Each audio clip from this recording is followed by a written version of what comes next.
நினைச்சுக்கிட்டு அண்ணா அந்த போனதுங்க இவரே நினைத்துக்கிட்டு எந்த அதிகாரியும் கூட டிஜிபி போடாம 8 மாத காலமாக தமிழகத்திற்கு ஒரு பொறுப்பு டிஜிபியை வைத்து ஓட்டு கொண்டிருக்கின்றோம். ஐயா, பொறுப்பு டிஜிபி சொன்னா யாருங்க ஐயா கேட்பாங்க? நீங்களே சொல்லுங்க. பொறுப்பு டிஜிபி சொன்னா யாரு கேட்பாங்க? சட்டம் ஒழுங்கு முழுவதுமாக செயலிழந்து தமிழ்நாட்டில் மல்டிபிள் கண்ட்ரோல் சென்டர், இந்த ஐபிஎஸ் தலைமையில் அது ஒரு குரூப், அவங்க தலைமையில் இது ஒரு குரூப். இதையெல்லாம் சரி பண்ண வேண்டும் என்றால் அண்ணன் எடப்பாடி பழனிசாமி அவர்கள் அந்த நாற்காலியில உறுதியா இருக்காங்க. சிஸ்டம் கொண்டு போனது மட்டுமல்ல, சிஸ்டம் பிறையோடி கிடக்குது. இதை சரி செய்வதற்கே நம்முடைய ஆட்சிக்கு 6 மாத காலம் வேண்டும். அண்ணன் அவங்க அந்த நாற்காலியில் அமர்ந்த பிறகு முதலமைச்சராக குறைந்தபட்சம் 6 மாத காலம் வேண்டும். இதெல்லாம் சரி பண்றாங்க. அந்த அளவுக்கு கெடுத்து குட்டிச்சவராக்கி தமிழகத்தினுடைய ஒரு இலாக்காவையும் கூட குட்டிச்சவராக வைத்திருக்கிறார்கள் அருமை சொந்தங்கள். அதனால் இன்னைக்கு தமிழகத்தை மீட்டெடுக்க வேண்டும். தமிழகத்தை திருந்தும் முளைய மாதிரி கம்பீரமா கொண்டு போகணும். சட்டம் ஒழுங்கு முதல்ல கை வைக்கணும். அதே காவல்துறை நண்பர்கள் தான் திரும்ப மறுபடியும் பணி செய்ய போறாங்க. ஆனா அவர்களுக்கு நாம் சுதந்திரத்தை கொடுக்கணும், அவர்களுக்கு அந்த அதிகாரத்தை கொடுக்கணும், அவர்கள் பணி செய்வதற்கான ஒரு வசதியை ஏற்படுத்தி கொடுக்கணும்.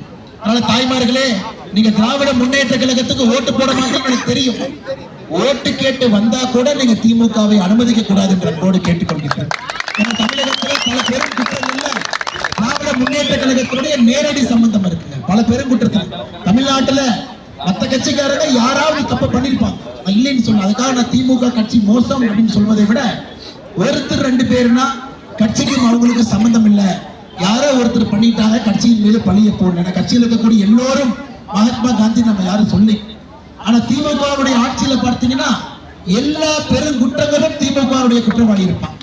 கஞ்சா கடத்தல் வழக்கு ஒரு சாதிக் பாஷா ஆரம்பித்து உள்ளூர் இருக்கக்கூடிய ஒன்றிய செயலாளர் 4 பேர் இருப்பான். கிருஷ்ணகிரி போனீங்கன்னா 3 வயது பெண் குழந்தை. தைரியம் எங்க வந்துச்சு? காவல்துறையில போய் யாரு கம்ப்ளைண்ட் கொடுப்பாங்க, யாரு நம்மளை பிடிப்பாங்க. இன்னைக்கு தமிழகத்துல எத்தனையோ இடத்துல திராவிட முன்னேற்ற கழகத்தினுடைய பொறுப்பில் இருக்கக்கூடிய நிர்வாகிகள் நேரடி குற்றவாளிகளாக குற்றச்சம்பவத்தில் ஈடுபட்டுக் கொண்டிருக்கின்றார்கள். அருமை சொந்தங்களே, ஆட்சி கெட்டு போனது முக்கியமல்ல, ஆட்சியோட கட்சியும் கெட்டி போயிருக்குது. அப்ப இந்த கட்சி மறுபடியும் ஆட்சியில வந்து உட்கார்ந்தா எப்படி உங்களுக்கும் எனக்கும் நல்லது நடக்கும் என்பதை நாம் புரிந்து கொள்ள வேண்டும் அருமை சொந்தங்கள். ஆனால் திராவிட முன்னேற்ற கழகத்தை பொறுத்தவரை ஒரு கட்சியாக நிராகரிக்கப்பட வேண்டிய ஒரு கட்சி. அந்த கட்சிக்கு இன்னைக்கு தமிழகத்தில் எதிர்காலம் கிடையாது. இன்னைக்கு இருக்கக்கூடிய இளைஞர், இன்னைக்கு இருக்கக்கூடிய நம்முடைய பெண்கள் யாரும் கூட குடும்பத்தில் ஒரே ஒருத்தர் திரும்ப திரும்ப திரும்ப திரும்ப முதல் தலைமுறை, 2வது தலைமுறை, 3வது தலைமுறை, இன்னைக்கு 4வது தலைமுறை இன்ப நிதியும் கொண்டு வந்து அரசியல் விழாக்களை பங்கெடுக்க வைக்கிறார். அது மட்டுமல்ல, நடத்தக்கூடிய நிகழ்வு பாருங்க. இன்பநிதி ஸ்டாலினுடைய பெயர்ல இன்னைக்கு சினிமா படத்தை தயாரித்து மக்களுக்கு வெளியிடுறார். இன்பநிதி ஸ்டாலின் எங்க போய் சம்பாதிச்சாரு? யாரு படம்? அது கொள்ளையடித்த படம் எல்லாம் சினிமா துறையில படம் எடுத்து கருப்பு படத்தை எல்லாம் வெள்ளையாக்கி கொண்டிருக்கின்றார். இதையெல்லாம் நாம் பார்த்து கொண்டிருக்கின்ற அருமை சொந்தங்களே, சில இடத்துக்கு போனீங்கன்னா அவங்களோட ரியல் எஸ்டேட் கம்பெனி, சென்னையில் ஆரம்பித்து கோயம்புத்தூர் வரை அவர்கள் நடத்தக்கூடிய ரியல் எஸ்டேட் கம்பெனியும் பார்க்கணும். ஆனால் நீங்கள் மொத்தமாக இந்த முறை திராவிட முன்னேற்ற கழகத்தை நிராகரிக்கணும். நிராகரிப்பது மட்டுமல்ல அருமை சொந்தங்களே, 2016 அண்ணன் உடுமலை ராதாகிருஷ்ணன் அவர்களுடைய அன்பையெல்லாம் பெற்று அண்ணன் அவர்கள் சட்டமன்ற உறுப்பினர், 2021 அமைச்சராக இருந்தாங்க, 2021 மறுபடியும் சட்டமன்ற உறுப்பினர். ஆனால் இந்த முறை அதில் எந்த மாற்று கருத்தும் இல்லை. உடுமலைப்பேட்டையில மறுபடியும் இவர்தான் சட்டமன்ற உறுப்பினர், 3வது முறை. அப்ப எதுக்காக நம்ம கூட்டம் நடத்துறோம் ஐயா? எதுக்காக நம்ம பேசுறோம்? நம்ம எல்லாருக்குமே தெரியும் அண்ணன் அவர்கள் வெற்றி பெற போகின்றார், மாற்று கருத்து இல்லை. இந்த கூட்டம் நடத்தி உங்களோட நான் பேசுவதற்கான காரணம், திமுகவுக்கு ஓட்டே போடாதீங்கன்னு சொல்றதுக்காகத்தான் அருமை சொந்தங்கள். திமுக தோற்கடிக்கப்படுவது உறுதி. எப்படிக்கு நம்ம தேர்தல் அறிவித்தோமோ அன்னைக்கே திராவிட முன்னேற்ற கழகம் தோற்கடிக்கப்படுவது உறுதி. திமுக காரங்களுக்கு எந்த காலத்திலும் கூட நீங்கள் வாக்கு செலுத்த வேண்டாம், செலுத்தக்கூடாது என்பதற்காக நாம் இதை பேசிக் கொண்டிருக்கின்றோம் அருமை சொந்தங்கள். அருமை சொந்தங்களே, நம்முடைய உடுமலைப்பேட்டையை பொறுத்தவரை உங்களுக்கு தெரியும், இன்னைக்கு தமிழகத்துல சில இடத்துல மலைப்பகுதியில கிராமாந்திர சாலைகள் போட வேண்டும் என்று சொன்னால் உடுமலைப்பேட்டையில சில பகுதிகளை நம்ம போடும். எம்எல்ஏ அவர்கள் எத்தனையோ முறை சண்டை போட்டு நின்றாலும் கூட அவருக்கு வரக்கூடிய நிதியை வைத்து செய்கிறார். மத்திய அரசு தமிழகத்திற்கு மட்டுமே கிராம சாலை திட்டத்திற்கு 6000 கோடி ரூபாய் கொடுத்திருக்கு. ஆனா கடந்த முறை ஸ்டாலின் அரசு 2023 மத்திய அரசுக்கு ஒரு கடிதம் எழுதியிருக்கிறாங்க, தமிழகத்துல எங்கேயும் கிராம சாலைகள் போட வேண்டிய அவசியம் இல்லை, 100% கிராம சாலைகள் நாங்கள் முடித்து விட்டோம். ஒரு பையன் கேட்டா இது பேரு திராவிட என்கின்ற பொய்யை. அதனால்தான் 2 மாற்றம் நமக்கு வரணும் ஐயா. முதல் மாற்றம், அங்கு அண்ணன் எடப்பாடி பழனிசாமி அவர்கள் அனைத்து இந்திய அண்ணா திராவிட முன்னேற்ற கழகம் தலைமையிலான தேசிய ஜனநாயக கூட்டணி அங்க வரும். அண்ணன் அவர்கள் மறுபடியும் 3வது முறையாக இதே தொகுதியினுடைய சட்டமன்ற உறுப்பினர். ஐயா 2 வந்தால்தான் நிதி வரும். 3வது என்பது பாரத பிரதமர் நரேந்திர மோடி அவர்கள், இந்தியாவுடைய பிரதமர். ஐயா 3 பேர் முக்கியம். ஒரு பிரதமர் 55 லட்சம் கோடி பட்ஜெட் போடுறார். ஒரு முதலமைச்சர் தமிழகத்துல 4 கோடி லட்சம் பட்ஜெட் போடுறார். ஒரு எம்எல்ஏ, அவருக்கு எம்எல்ஏ ஃபண்ட் வருஷத்துக்கு 2 கோடி ரூபாய் உங்களுடைய வேலை செய்வதற்காக வருது. இந்த 3 பேரும் ஒரே நேர்கோட்டில் இருந்தால் மட்டும்தான் வளர்ச்சி என்பது வரும். நீங்க கை தட்டினா கூட 2 கை வச்சு தட்டினா தாங்க சத்தம் வருது. ஒரு கை எப்படி தட்ட வரும்? இத்தனை காலமாக முதலமைச்சர் ஸ்டாலின் அவர்கள் ஒரு கையை வச்சு கை தட்டிட்டு இருக்காரு 5 வருஷமா. மத்திய அரசோடு சண்டை சண்டை சண்டை, காலையிலிருந்து இரவு வரை குழாயடி சண்டையை மட்டும் போடுவது முன்னிட வேலையாக வச்சிருக்காங்க முதலமைச்சர். இன்னைக்கு பாருங்க, ஒரு வீடியோ போட்டிருக்காரு. வீடியோல எந்த அளவுக்கு பிரதமர் பேசுறாருன்னா, உங்களுக்கு கடைசி வார்னிங் கொடுக்கிறோம். பிரதமருக்கு கடைசி வார்னிங் கொடுக்கிறாங்களா? யாருங்க? தமிழ்நாட்டுடைய முதலமைச்சர் கடைசி வார்னிங். கடைசி வார்னிங் நம்ம கேட்கல அப்படின்னா இவர் என்ன பண்ணுவாரு உங்களுக்கு தெரியும், எனக்கு தெரியும். அருமை சொந்தங்களே, இன்னைக்கு கோபாலபுரத்தினுடைய மொத்த குடும்பமும் நிறைய அமைச்சர்களும் எந்த நேரம் வேண்டுமானாலும் சிறைக்கு போலாம். முதலமைச்சர் அவர்களே, அதே வார்த்தையை திரும்ப நான் சொல்றேன். உங்களுடைய தங்கை கனிமொழி அவர்கள் எந்த வழக்கில் இருந்தும் விடுவிக்கப்படல, வெயில்ல வெளியிருக்கார். ஆராஸ் அவர்கள் எந்த வழக்கிலிருந்து விடுவிக்கப்படல, வெயில்ல வெளியிருக்கார். செந்தில் பாலாஜி அவர்கள் எந்த வழக்கிலிருந்து விடுவிக்கப்படல, வெயில்ல வெளியிருக்கார். 35 அமைச்சர்கள்ல 13 அமைச்சர்கள் சொத்து குவிப்பு வழக்குல வெயில்ல வெளியிருக்கிறார். ஏன் உங்க மேலேயே 2 சிபிஐ கேஸ் இருக்கு, அதையும் மறந்துடாது. மொத்தமாக புலால் சிறைக்கு மொத்தமா உள்ள போயிட்டீங்கன்னா கட்சி நடத்துற கூட ஆள் இருக்க மாட்டேங்க. இந்த திராவிட முன்னேற்ற புலாலுக்கு போயிட்டீங்கன்னா கட்சி நடத்துவதற்கு ஆள் இருக்க மாட்டேங்க. அதனால இந்த வார்னிங் கொடுக்கிற வெங்காயத்தை எல்லாம் கோபாலபுரத்தில் வச்சு மக்களுக்கு வேலை செய்வதற்கு, ஏழை மக்களை உயர்த்துவதற்கும் அதிகாரத்தை பயன்படுத்துங்க. முதலமைச்சர் என்கின்ற அதிகாரத்தை அடுத்தவருக்கு மிரட்டுவதற்கு, உருட்டுவதற்கு நீங்கள் பயன்படுத்த வேண்டாம் என்ற அன்போடு இந்த நேரத்தில் கேட்டுக்கொள்கின்றோம். நம்ம சொன்னாலும் திருந்துற ஜென்மங்கள் அவங்க கிடையாதுங்கம்மா. நம்ம தான் 5 வருஷமா சொல்லிட்டு நம்ம எதிர்கட்சி தலைவர் அண்ணன் எடப்பாடி பழனிசாமி அவர்கள் 5 வருஷமா கட்சிக்கிட்டு இருக்காரு. எப்பவோ கேட்டிருந்தாங்கன்னா எப்பவோ திருந்தி இருப்பாங்க. என்ன திருந்தாதனால தாங்கம்மா இந்த எலெக்ஷன்ல திராவிட முன்னேற்ற கழகம் என்கின்ற கட்சி தமிழக அரசியல் இருந்தே நாம் அப்புறப்படுத்த போகின்றோம். அது உங்களுக்கு தெரியும், எனக்கு தெரியும். அருமை சொந்தங்கள், அருமை சொந்தங்களே, அது மட்டும் இல்ல, இந்த விடுமலைப்பேட்டையில் விவசாய பெருமக்கள் நிறைய இருக்கிறது. இன்னைக்கு ஒரு விவசாயி, ஒரு எளிய மனிதர், விவசாயம் செய்யக்கூடியவர் நம்முடைய முதலமைச்சராக வந்தாதான் ஆனால் உடுமலை ராதாகிருஷ்ணன் அவர்கள் விவசாய பிரச்சனையை பேசி இதற்கான என்ன நிதியை கொண்டு வர முடியுமோ ஒரு நாள் கொண்டு வருவார். தாய்மார்களே, நீங்க சொல்லுங்க, இன்னைக்கு நம்முடைய முதலமைச்சருக்கும் ஸ்டாலின் அவர்களுக்கும் விவசாயத்துக்கும் என்ன சம்பந்தம்? நீங்க சொல்லுங்க. 2021 பொங்கல் வச்சார். எப்படிங்க பொங்கல் வச்சார்? பஞ்சை வைத்து பொங்கல் வச்சார். 2023 தான் முதலாக விறகடுப்பு வச்சு ஒரு பொங்கல் வச்சார். அது ஒரு போட்டோ போடுறதுக்காக பொங்கல். அது மட்டும் இல்ல, நீங்க முதலமைச்சர்கிட்ட போய் ஒரு பசுமாட்டை கொண்டை நிறுத்தினீங்கன்னா, ஐயா பால் எங்க வருதுன்னு கேட்டீங்கன்னா, கொம்பளை வருதா காம்பளை வருதான்னு கூட தெரியாது. முதலமைச்சருக்கும் விவசாயத்துக்கும் இருக்கக்கூடிய சம்பந்தம் என்பதை நாம் புரிந்து கொள்ள வேண்டும். அதனால இந்த பகுதி முழுவதுமே விவசாய பகுதி. விவசாய பகுதியில் இன்னைக்கு பாருங்க, நம்முடைய மத்திய அரசு கொப்பரைக்கு மட்டுமே குறைந்தபட்ச ஆதரவு விலை 2014 ஆட்சிக்கு வந்த பொழுது 1 கிலோக்கு 52 ரூபாய் இருந்ததுங்க. இன்னைக்கு 120 ரூபாய் 1 கிலோக்கு நாம் உயர்த்தி இருக்கின்றோம். அருமை சொந்தங்களே, அதே போல மட்டை உரிக்கப்பட்ட தேங்காய் 1 கிலோக்கு குறைந்தபட்ச ஆதரவு விலை 2014 14 ரூபாய் இருந்துச்சு. இன்னைக்கு 31 ரூபாய் 30 காசுக்கு நாம் உயர்த்தி இருக்கின்றோம். இதெல்லாம் பாரத பிரதமர் நரேந்திர மோடி அவர்கள் விவசாயிகளுக்காக நிற்கிறார். ஆனா ஒரு விவசாயி முதலமைச்சராக வரும் பொழுது இந்த திட்டங்கள்லாம் இன்னும் சிறப்பாக அற்புதமாக நாம் செய்ய முடியும். இதே திராவிட முன்னேற்ற கழகம் வாக்குறுதி கொடுத்தாங்க. வாக்குறுதி 65, வாக்குறுதி 66. நாங்க ஆட்சிக்கு வந்தால் நியாயவில கடையில கொப்பரை மற்றும் தேங்காய் எண்ணெய் கிடைப்பதை உறுதி செய்வோம். இன்னைக்கு அரசனுடைய நியாயவில கடையில மட்டுமே தேங்காய் எண்ணெயை கொடுக்க ஆரம்பிச்சோம்னா இங்க இருக்கக்கூடிய விவசாய பெருமக்களுக்கு எவ்வளவு பெரிய வருமானத்தை ஈட்டி கொடுக்கணும் பாருங்க. சக்கரபாணி அவர்கள் அமைச்சராக இருக்கக்கூடியவர் 2 ஆண்டுகளுக்கு முன்பு சொன்னாரு, 4 மாவட்டத்துல 14 தாலுகாவில் ஆரம்பிப்போம் என்று.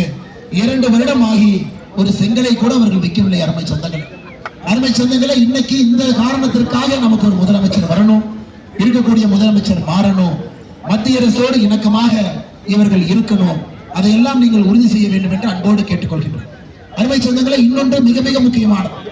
வருகின்ற ஏப்ரல் 16ஆம் தேதி பாராளுமன்றத்தில் மத்திய அரசு நம்முடைய சகோதரிகளுக்கு 1/3 பங்கு நீங்க எம்பியா எம்எல்ஏவா இருக்கிறதுக்கான ஒரு சட்டத்தை நாம் கொண்டு வருகின்றோம். அருமை அம்மா செல்வி ஜெயலலிதா அவர்கள் பெண்களுக்கெல்லாம் ஒரு அரசியல் இலக்கணமாக அவர் வந்த படி என்பது யாரும் அந்த படியில் ஏறி வந்திருக்க முடியாது, அவ்வளவு கஷ்டப்பட்டு வந்திருக்கிறார்.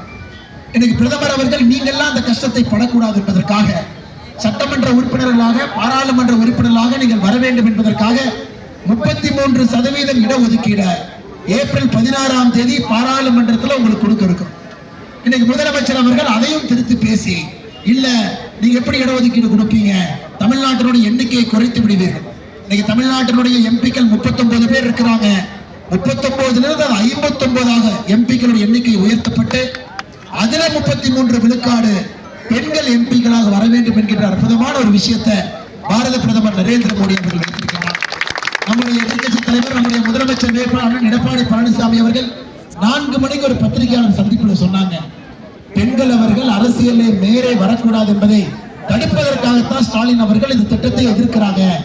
மத்தியில பாரத பிரதமர் நரேந்திர மோடி அவர்கள் கொண்டு வரக்கூடிய திட்டத்தை எதிர்ப்பதற்கான காரணம் ஒரு கனிமொழி கருணாநிதி இருக்கலாம், ஒரு தமிழச்சி தங்கப்பாண்டியன் இருக்கலாம், ஒரு கீதா ஜீவன் இருக்கலாம். திமுக குடும்பத்திலிருந்து வரக்கூடிய பெண்கள் மட்டும் அரசியல் அதிகாரத்தில் இருக்கலாம். நம்மை போன்ற சாமானிய சகோதர சகோதரிகள் அரசியல்ல பொறுப்புக்கு வரக்கூடாது என்கின்ற ஒற்றை காரணத்திற்காக இன்னைக்கு நம்முடைய சகோதரிகளுக்கு கொண்டு வரக்கூடிய 33% இடஒதுக்கீடை கூட திராவிட முன்னேற்ற கழகம் எதிர்க்கின்றார்கள் என்பதை நீங்கள் புரிந்து கொள்ள வேண்டும். அருமை சொந்தங்களே, அடுத்து அனைத்து இந்திய அண்ணா திராவிட முன்னேற்ற கழகம் நம்மோட கூட்டணியில் இருக்கின்ற காரணத்தினால அதிமுகவை பத்தி பொய்யா பேசுறாங்க, காலையிலிருந்து நைட்டு வரைக்கும் பொய்யா பேசுறாங்க. ஐயா, அந்த காலத்துல காந்தி ஐயா சொல்லுவாங்க, 3 பேர்த்துக்கிட்ட நீங்க பத்திரமா இருக்கு. 3 குரங்கு சொல்லுவாருங்க ஐயா. ஒரு குரங்கு கண்ணு தெரியாது, ஒரு குரங்கு காது தெரியாது, ஒரு குரங்குக்கு வாய் பேச தெரியாது. இன்னைக்கு தமிழகத்துல 3 பேர் சுத்திக்கிட்டு இருக்கிறாங்க. ஐயா ஸ்டாலின் அவர்கள், அம்மா கனிமொழி அவர்கள், சகோதரர் உதயநிதி அவர். ஒருத்தர் கண்ணே தெரியாத மாதிரி பேசுறாரு, ஒருத்தர் காதே கேட்காத மாதிரி பேசுறாரு, ஒருத்தர் பேசாம சைகையில மட்டும் பேசிக்கிட்டு இருக்காரு. அருமை சொந்தங்களே, இந்த 3 பேரும் நிராகரிக்கப்பட வேண்டியவர்கள். பொய்யை மட்டும் பேசுவதை குலத்தொழிலாக காலையிலிருந்து இரவு வரைக்கும் வச்சிருக்கிறான். இன்னைக்கு அதிமுக தமிழ்நாட்டில் ஆட்சிக்கு வந்து தேசிய ஜனநாயக கூட்டணிக்கு வந்தா பிஜேபி இருக்கிற காரணத்தினால உங்களுக்கு வரக்கூடிய 100 நாள் வேலை வாய்ப்பு திட்டத்தை பணத்தை நிறுத்தி விடுவார்கள். எவ்வளவு பெரிய பச்சை போய் கடந்த 5 ஆண்டுகள்ல மட்டுமே தமிழகத்தில் 100 நாள் வேலை வாய்ப்பு திட்டத்திற்கு 46,000 கோடி ரூபாய் மத்திய அரசு கொடுத்திருக்கிறாங்க. 46,000 கோடி. ஐயா, அந்த கையாலாகாத திமுக அரசு வச்சு நம்ம 46,000 கோடி கொடுத்திருக்கோம். பீகார்ல பாரதிய ஜனதா கட்சி ஆளுகின்ற மாநிலம், இன்னும் 2 கோடி பேர் அதிகமாக மக்கள் தொகை இருக்கக்கூடிய மாநிலம்.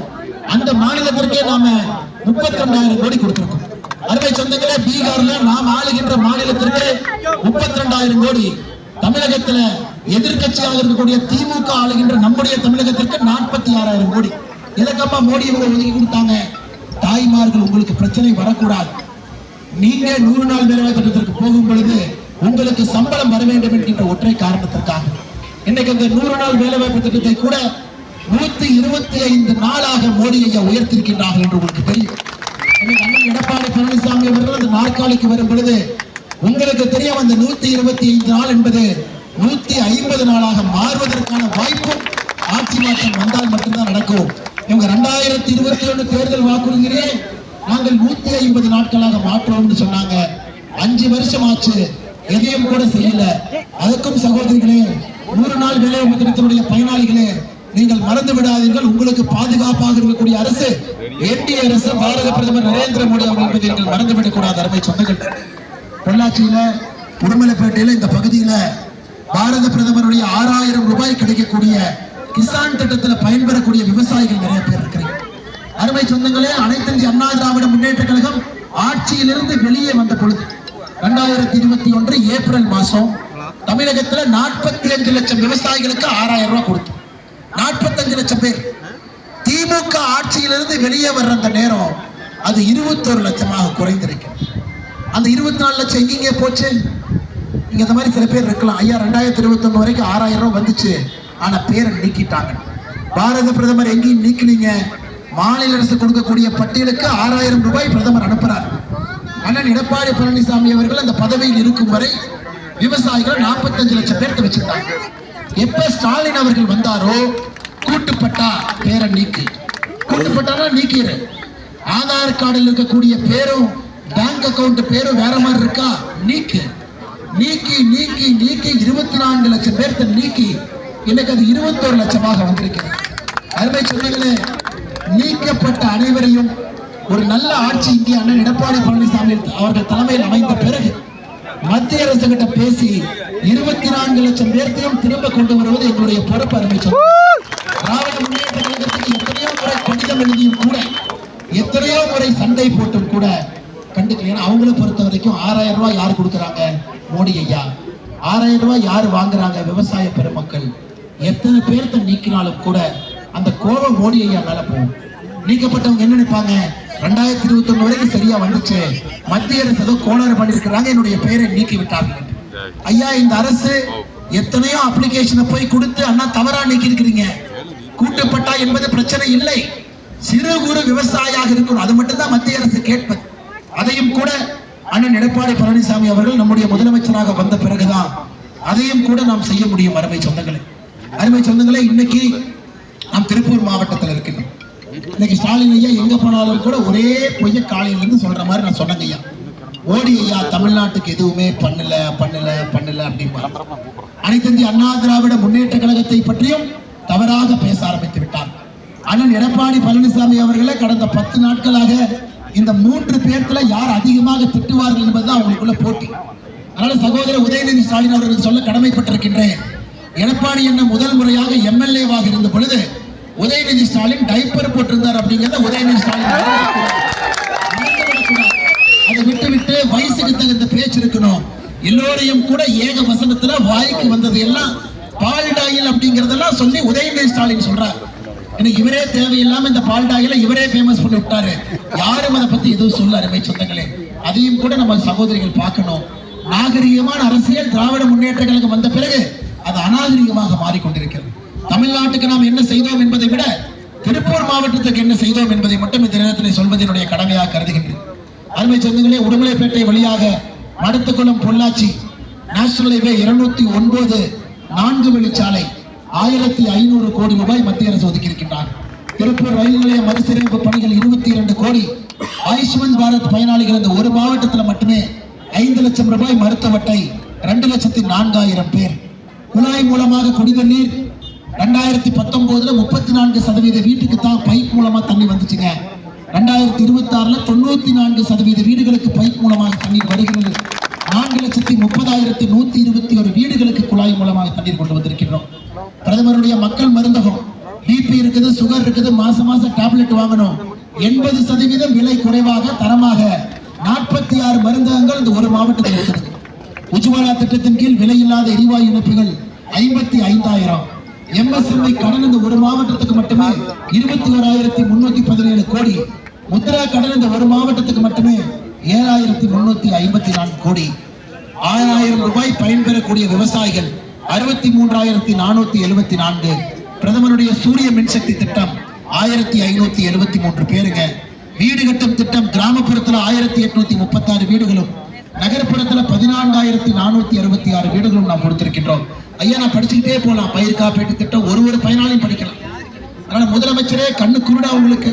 மத்திய அரசு இவ்வளவு கொடுத்தும் கூட ஏன் ஒரு மேடையில மத்திய அரசு எதுவும் கொடுக்கலன்னு எங்களையும் மேல் பொய்ய பேசுவதை தாண்டி அனைத்து இந்திய அண்ணா திராவிட முன்னேற்ற கழகத்தையும் சேர்த்து பொய்யை பேசிக் கொண்டிருக்கிறேன். அருமை சொந்தங்களே, நம்ம பேசிக்கிட்டே போலாம். ஆனா நம்ம எல்லோரும் முடிவெடுத்து விட்டோம். இத்தனை காரணங்களுக்காக திராவிட முன்னேற்ற கழகம் நமக்கு வேண்டாம் என்கின்ற முடிவை நாம் எடுத்துவிட்டோம். மறுபடியும் ஒரு நல்லாட்சி, மறுபடியும் ஒரு அற்புதமான ஆட்சி, சட்டம் ஒழுங்கை பாதுகாக்கக்கூடிய ஆட்சி, சகோதர சகோதரிகளுக்கு உங்களுக்கு வாழ்முறைமை முன்னேற்றம் கொடுக்கக்கூடிய ஒரு ஆட்சி நாம் கொண்டு வர போகின்றோம். நம்முடைய அண்ணன் எடப்பாடி பழனிசாமி அவர்கள் தேர்தல் அறிக்கையை உங்க முன்னால் கொடுத்துட்டாங்க. தேர்தல் அறிக்கை நமக்கு தெரியும். நம்முடைய உரிமை தொகையை 1000 2,000 நாம் உயர்த்திருக்கின்றோம். பார்த்தீங்க, சந்தோஷப்பட்டீங்க. நல்ல ஒரு தேர்தல் வாக்குறுதி. ஆட்சிக்கு வந்தவுடன் ஒரு குடும்பத்திற்கு நேரடியாக 10,000 ரூபாய் உங்களுக்கு வரும். ஏன்னா கடந்த 5 ஆண்டு காலமாக விலைவாசி ஏற்றத்தில் பாதிக்கப்பட்டிருக்கிறேன். நேரடியா உங்களுக்கு ஃப்ரிட்ஜ் வரும், அதுவும் நீங்க பார்த்துப்பீங்க. திமுக காரை இப்பதான் டோக்கனை தூக்கி சுத்திட்டு இருக்கிறாங்க. கோயம்புத்தூர்ல பார்த்து எதையா டோக்கன் வச்சுட்டு இல்லைண்ணே, மக்கள் ஓட்டு போட மாட்டாங்க, நானே டோக்கன் மாதிரி அச்சடிச்சிட்டேன், அதை வீட்டில் போய் கொடுத்தம்மா நீ ஓட்டு போட்டுட்டு இந்த டோக்கனை பத்திரமா வச்சு அதை கிழிச்சு கொண்டு வந்து எங்கிட்ட கொடுத்தீங்கன்னா நான் உனக்கு கொடுப்பேன். அவனை ரிசர்வ் பேங்க் கவர்னர்ல டிஎம்கே அவனே ஒரு பிரிண்டிங் பிரஸுக்கு போய் டோக்கன் அடிச்சு சுத்திட்டு இருக்கிறான். அதுல இருந்தே தெளிவாக தெரிகிறது தோல்வியை நோக்கி போய் கொண்டிருக்கிறான். இன்னைக்கு பாரதிய ஜனதா கட்சி இன்னைக்கு காலையில நாம் நம்முடைய தேர்தல் வாக்குறுதி கொடுத்திருக்கிறோம்.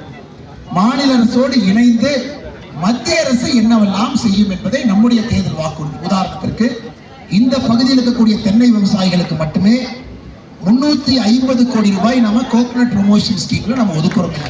இன்னைக்கு நிறைய மரம் பார்த்தீங்கன்னா நிறைய மரம் பூச்சிகள்லாம் கெட்டு போய்விட்டது, அதற்கான நோய் வந்துருச்சு. இன்னைக்கு நிறைய தென்னை மரத்தை வெளியே எடுத்து புது தென்னை மரத்தை வைக்கணும், ஹை ஈல்டிங் வெரைட்டி கொண்டு வரும்.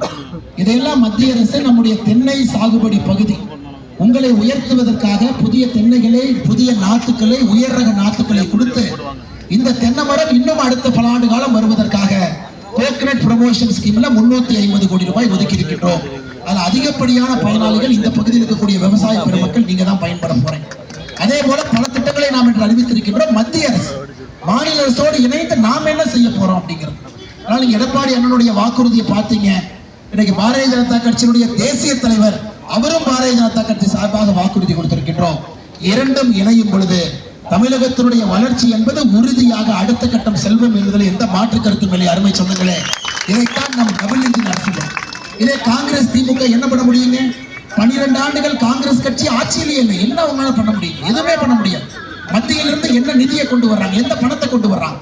அதனால்தான் பாரதிய ஜனதா கட்சி அனைத்து இந்திய அண்ணா திராவிடம் தலைமையிலான தேசிய ஜனநாயக கூட்டணி என்பது உங்களுடைய வளர்ச்சிக்கான ஒரு ஆட்சியை தமிழகத்தில் அண்ணன் எடப்பாடி பழனிசாமி அவர்கள் தலைமையிலே கொடுக்கும் என்று சொல்லி மிக பொறுமையாக இங்கே காத்திருந்து காலையில் வர வேண்டிய நான் சென்னைக்கு அவசர வேலை இருந்தனால சாயந்தரம் வந்தும் கூட அன்போடு பாசத்தோடு அண்ணன் உடுமலை ராதாகிருஷ்ணனோடு இணைந்து எல்லோரும் இங்கே வந்திருக்கிறீர்கள்.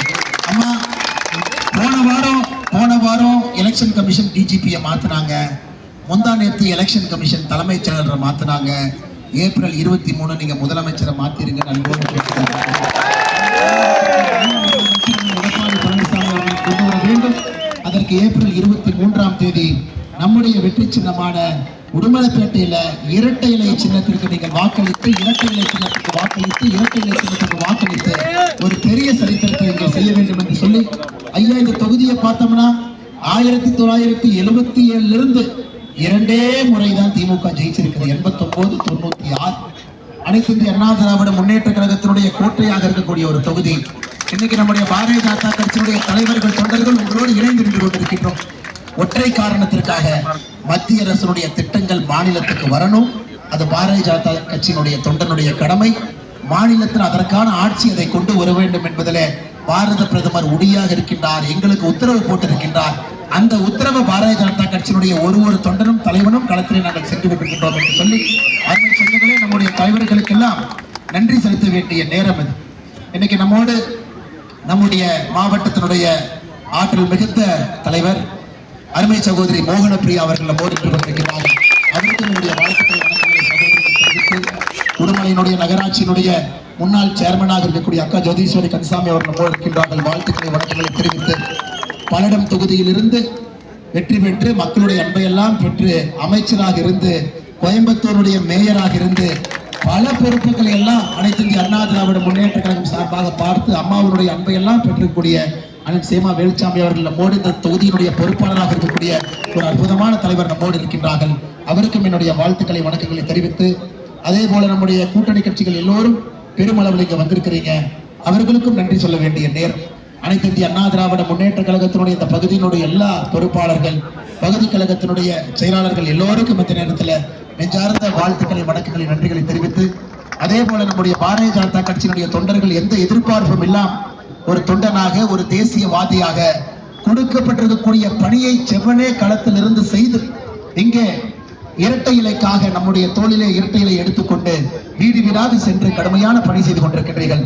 உங்களுக்கும் என்னுடைய வாழ்த்துக்களை தெரிவித்து, நம்முடைய அனைத்து இந்திய அண்ணா திராவிட முன்னேற்ற கழகத்தினுடைய ஒன்றிய தலைவர் அண்ணன் ஹக்கீம் அவர்கள், முருகேசன் அவர்கள், அன்புராஜன் அவர்கள், பிராணேஷ் அவர்கள், சோமசுந்தரமணன் அவர்கள் நன்றி தெரிவித்து, அதே போல சார்பணி மாவட்ட செயலாளர்கள் செல்வராஜ் அவர்கள், அண்ணன் நாகராஜ் அவர்கள், உதயகுமார் அவர்கள், ருத்ரேஸ்வரன் அவர்களுக்கு நன்றி கலந்த வாழ்த்துக்களை வணக்கங்களை தெரிவித்து, அண்ணன் மனோகரன் அவர்களுக்கும் அண்ணன் சவுந்தர் அவர்களுக்கும் நன்றி கலந்த வாழ்த்துக்களை வணக்கங்களை தெரிவித்து, பாரதிய ஜனதா கட்சியினுடைய மாநில நிர்வாகிகள் அண்ணன் குட்டியப்பன் அவர்கள், பங்கார் அவர்கள், கார்த்திகேயன் அவர்கள், மௌன குருசாமி அவர்கள், கண்ணாயிரம் அவர்கள், வேங்கை பிரபு நன்றி தெரிவித்து, மாவட்ட பொதுச் செயலாளர் ஜெகநாதன் அவர்கள், துணைத் தலைவர்கள் கலா குரு பிரசாத், வித்யலட்சுமி அவர்கள், மாவட்ட செயலாளர் மோகன்ராஜ் அவர்கள், நம்முடைய மண்டல் தலைவர்கள் பாலகுரு அவர்கள், வித்யா அவர்கள், சர்க்குணம் அவர்கள், வெள்ளிங்கிரி அவர்கள், கௌதம் அவர்கள், கோகுல் அவர்கள், தேவநாதன் அவர்கள், அதே போல நம்முடைய எல்லா ஆற்றல் மிகுந்த கூட்டணி கட்சியினுடைய அற்புதமான தலைவர்கள், தமிழ் மாநில காங்கிரஸ் சார்பாக இங்கே வந்திருக்கக்கூடிய மாநில நிர்வாகி அண்ணன் முத்துக்குமாரசாமி அவர்கள், மாநில இளைஞரணி மண்டல் பொறுப்பாளர் அருமை சகோதரி அக்கா அபிராமி செந்தில் அவர்கள், மாவட்ட செயலாளர் ரத்தினவேல் அவர்கள், பாட்டாளி மக்கள் கட்சியினுடைய பாட்டாளிகள் வந்திருக்கின்றார்கள், மாவட்ட தலைவர் காந்தி செல்வம் அவர்கள், செயலாளர் நடராஜ் அவர்கள், அம்மா மக்கள் முன்னேற்ற கழகம் சார்பாக வந்திருக்கக்கூடிய சட்டமன்ற பொறுப்பாளர் சிவானந்தம் அவர்கள், ஐஜேகே கட்சியினுடைய மாவட்ட தலைவர் சக்தி பழனிசாமி அவர்கள், எல்லா நம்முடைய கூட்டணி கட்சியினுடைய மதிப்பு மிகுந்த தலைவர்கள் தொண்டர்களுக்கு நன்றி தெரிவித்து, ஐயா மறந்தும் இருந்து விடாதீர்கள், இருந்து மறந்து விடாதீர்கள் தாய்மார்களே, குறிப்பாக இளைஞர்களே, மாற்றத்திற்காக நாம் நின்று கொண்டிருக்கின்றோம். ஏப்ரல் 23ஆம் தேதி இரட்டை இலை சின்னத்திலே வாக்களித்து அண்ணன் உடுமலை ராதாகிருஷ்ணன் அவர்களை மிகப்பெரிய வாக்கு வித்தியாசத்திலே நீங்கள் வெற்றி பெற செய்ய வேண்டும். நன்றி, வணக்கம். பாரத் மாதா கி ஜெய்.